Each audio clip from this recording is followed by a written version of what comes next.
questions that my generations are asking are the following, if I may summarize. It is not understanding how Africa, with so many riches on our soil, with a generous nature of water, abundant sunshine. Africa is today the poorest continent. Africa is a hungry continent. And how is it that we, as heads of state, travel the world begging? These are questions we are asking ourselves, and for which we have no answers so far.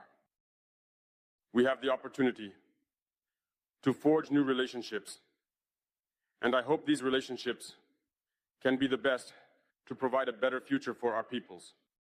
My generation also asks me to say that due to this poverty, they are forced to cross the ocean to try to reach Europe.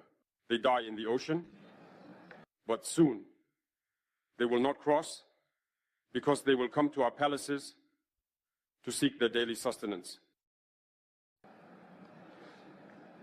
As for Burkina Faso, today we have been facing for more than 8 years the most barbaric, the most violent form of neocolonialism, of imperialism.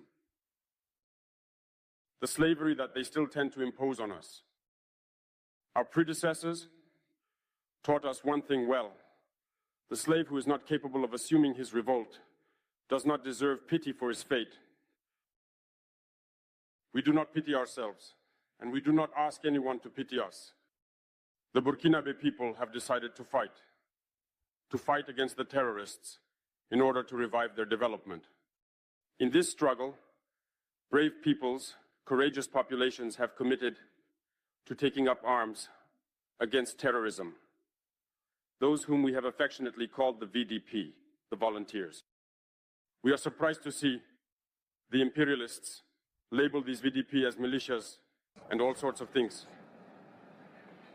It's disappointing because in Europe, when people take up arms to defend their homeland, they are called patriots.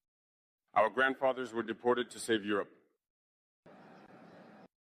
It was not with their consent, against their will.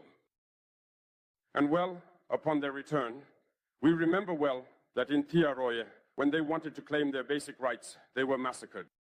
So it doesn't matter then. When we, the people, decide to defend ourselves, we are labeled as a militia. But that is not the problem.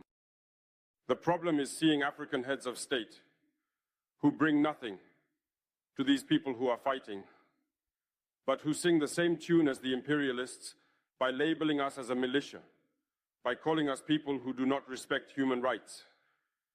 What human rights are we talking about? We are outraged by this, and it is shameful. We, African heads of state, must stop behaving like puppets that dance every time the imperialists pull the strings. Yesterday, President Vladimir Putin announced the sending of grains to Africa. We are very pleased. We thank him for that. But also, it is a message sent to our African heads of state, because at the next forum, we should not come here without having ensured for those who do not know war, the food self-sufficiency of our peoples. We must learn from the experience of those who have already achieved this in Africa, build good relationships here, and foster better relations with the Russian Federation to meet the needs of our populations. I may not be long, the allotted time is very short. We are obliged to stop at some point, but I would like to conclude by saying that we must pay tribute to our peoples who are fighting.